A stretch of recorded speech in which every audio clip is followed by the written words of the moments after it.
General Hospital spoilers. Lulu's dark past shocks Port Charles. Rocco is actually Brooklyn's son.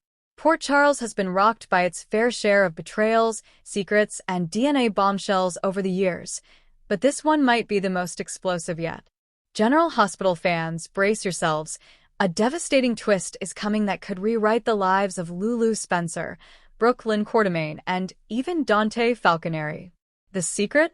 Rocco Falconeri isn't Lulu's biological child, he's Brooklyn's. In a storyline decades in the making, this shocking revelation doesn't just fracture relationships. It detonates them. Lulu Spencer has been in a coma for years, but in upcoming episodes, signs of awakening begin to emerge. Kevin Collins, ever the hopeful and attentive doctor, notices minor signs of consciousness, finger twitches, rapid eye movement, and eventually a murmured word. Rocco. Laura Collins stands vigil by her daughter's bedside, unaware that a ticking time bomb is waiting to go off the moment Lulu opens her eyes. When Lulu finally wakes up, she's disoriented. The reunion with Laura is emotional, but beneath the tears, a deeper unease stirs.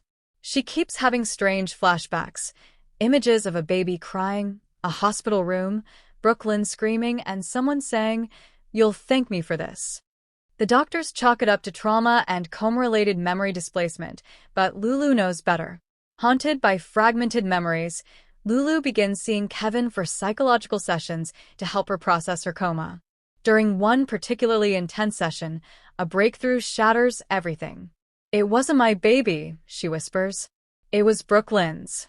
I took him." Kevin's stunned. Lulu breaks down, sobbing as the memories come flooding back, of a time during Lyn's early 20s, when she found herself pregnant after a brief but intense romance with Dante during one of his breaks from Lulu. At the time, Lynn wasn't ready to be a mother. She considered adoption, but before she could decide, tragedy struck. She was attacked while pregnant, and the trauma left her in a vulnerable state. She gave birth prematurely at General Hospital. That's when Lulu, suffering from her own infertility after her kidnapping and subsequent surgeries, made a deal with Lyn's family behind her back and took the baby as her own.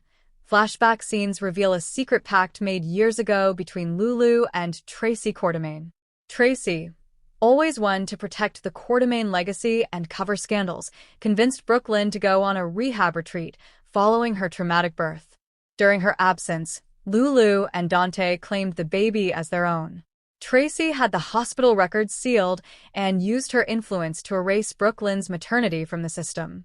Ned was kept in the dark, believing Lynn had given the baby up for adoption to an anonymous family. In truth, Rocco was given to Lulu and Dante to raise as their own, with Tracy ensuring everything appeared legal on paper. Only a handful of people knew the truth. Tracy, one shady doctor who has since vanished, and possibly Helena Cassadine, who once taunted Lulu about her borrowed child. While Lulu struggles with guilt and revelation, Lynn starts to sense something is off. She's been spending more time with Rocco recently, helping him write songs, teaching him piano. Their bond feels strangely deep, instinctual, almost maternal.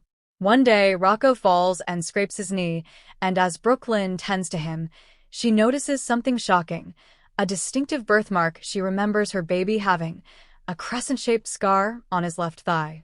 She rushes to find old photos from her time in the hospital, eventually confronting Olivia and Ned. Ned is stunned and furious when Lynn demands the truth. Olivia, ever the peacemaker, denies knowledge, but Ned finds an old envelope from Tracy labeled for emergencies only. Inside, a DNA test. Maternal, Lynn Quartermaine. Paternal, Dante Falconeri. Child, Rocco. Lynn is rocked.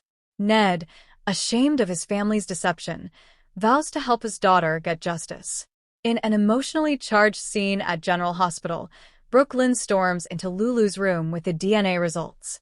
"Lynn, you took my son. You lied to me. You stole my child."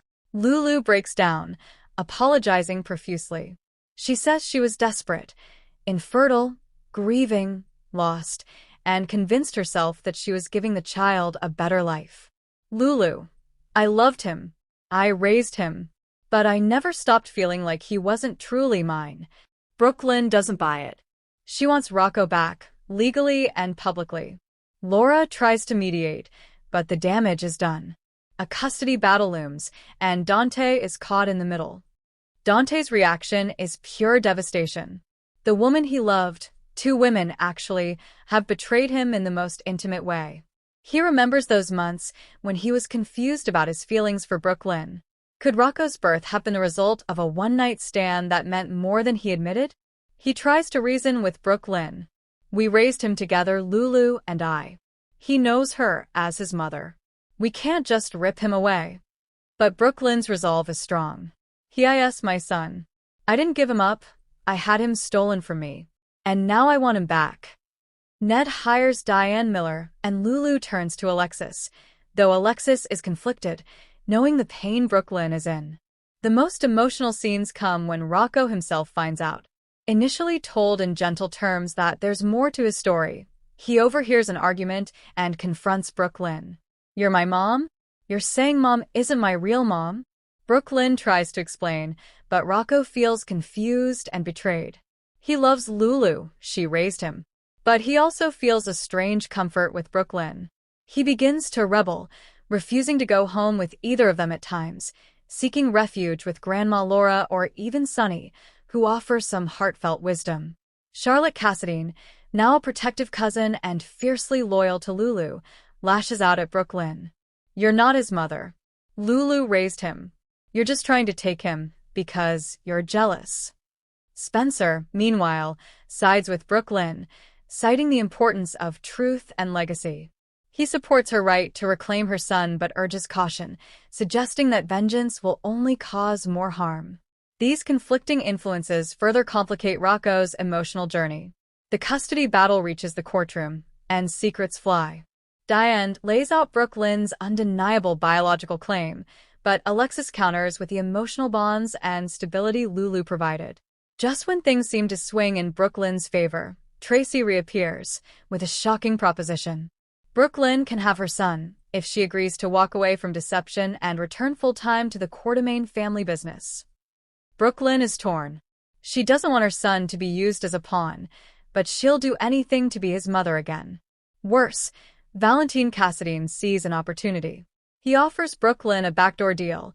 He'll use YLQ resources to win her custody case if she hands over 51% of deception. Will Brooklyn trade her independence for her child? As the case intensifies, Lulu begins to deteriorate mentally. The weight of her lie and the guilt consume her. In a desperate bid to make things right, she pens a letter to Rocco. I will always love you. But love isn't possession. It's letting go when the time is right. You deserve the truth, even if it breaks me. Lulu leaves the letter with Laura and checks herself into a psychiatric facility for trauma recovery, hoping that time and honesty will one day allow her to reconnect with the boy she still calls her son. This revelation sends shockwaves through the town. Dante and Sam's relationship is tested. Sam urges him to fight for custody, but Dante is too broken. Maxie sides with Brooklyn, a move that surprises even her. She sees echoes of her own baby switch scandal. Sonny warns Valentine to back off or suffer the consequences. You don't mess with kids in this town, he growls. Tracy faces family blowback, with Ned furious over her manipulation and Olivia demanding answers. Brooklyn's character arc deepens as she's forced to choose between revenge and forgiveness. As the courtroom doors close for the final decision, Judge Kimball looks over both women, Lulu, remorseful and broken, and Brooklyn, fierce but maternal. Just as the judge is about to deliver a verdict, the doors burst open, and the long-lost shady doctor from the hospital cover-up walks in with a new DNA test. His announcement? There's something everyone needs to know. Rocco isn't Dante's biological son either.